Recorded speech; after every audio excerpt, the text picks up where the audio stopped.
Muy buenos días, muy buenas tardes, muy buenas noches, dependiendo del lugar y del horario en que me quieras escuchar.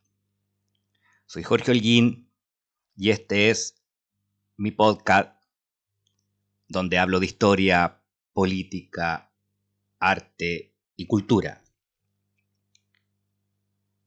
En esta oportunidad, los primeros capítulos estarán referidos a las columnas de opinión que publico en el diario El Desconcierto. Comenzamos con la primera columna de opinión, publicada el 22 de diciembre de 2023, una vez que fue derrotada la propuesta constituyente de la derecha y la extrema derecha. La columna se denomina, en formato de pregunta, ¿se debe cerrar el actual debate constituyente? Comenzamos. El domingo recién pasado fue derrotada la propuesta constitucional de la derecha. La pregunta que subyace inmediatamente es, tras dos fracasos constitucionales, ¿se debe cerrar el actual debate constituyente?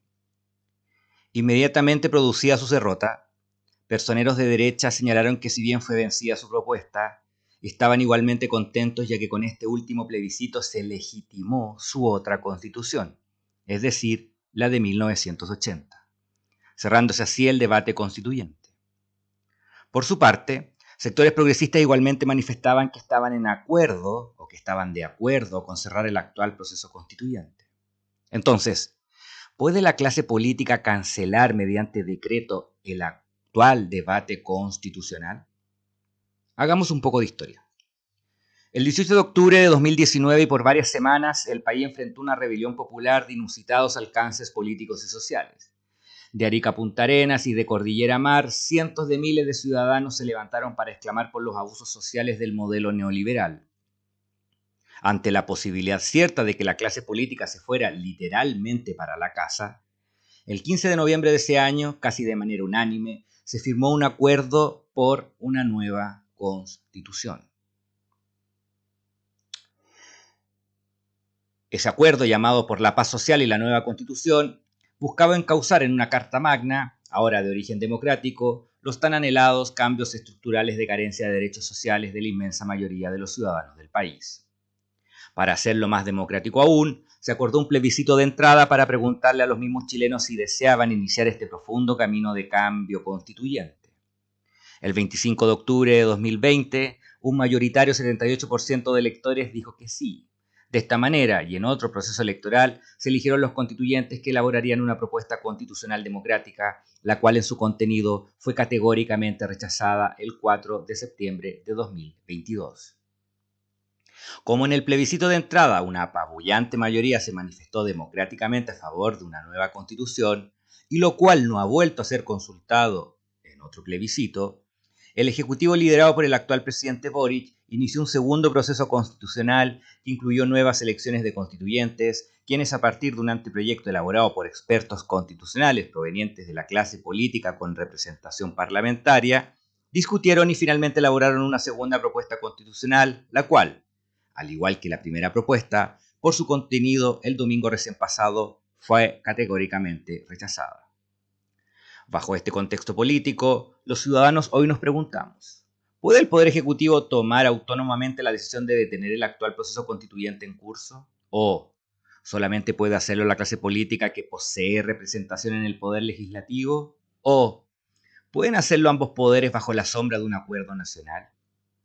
Si bien la respuesta bajo el derecho constitucional es un rotundo no, la respuesta de la clase política puede ser positiva. Veamos por qué se produciría este eventual desacuerdo. En derecho constitucional se enseña que tras las constituciones existen dos poderes, el poder constituido y el poder constituyente. El primero de ellos se origina de la misma constitución que los regula en su mandato, financiamiento, define sus roles y su caducidad. Los ejemplos más claros en Chile pasan por los clásicos tres poderes del Estado, que no son otros que los que tradicionalmente denominamos como ejecutivo, legislativo y judicial.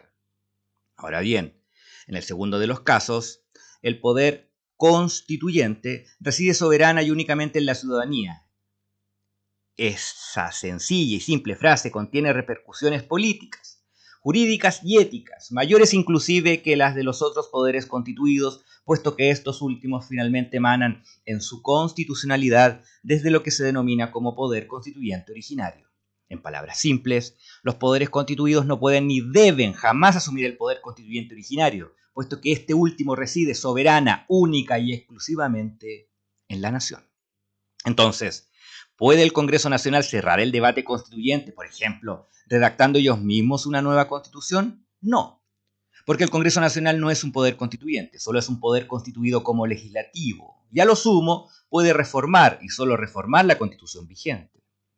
¿Puede entonces el gobierno actual o uno futuro cerrar el debate constituyente? No, porque los gobiernos no tienen el rol político de poder constituyente originario, sino que los ejecutivos actuales o futuros solamente representan a un poder constituido. Bueno, en realidad y lamentablemente sí pueden hacerlo.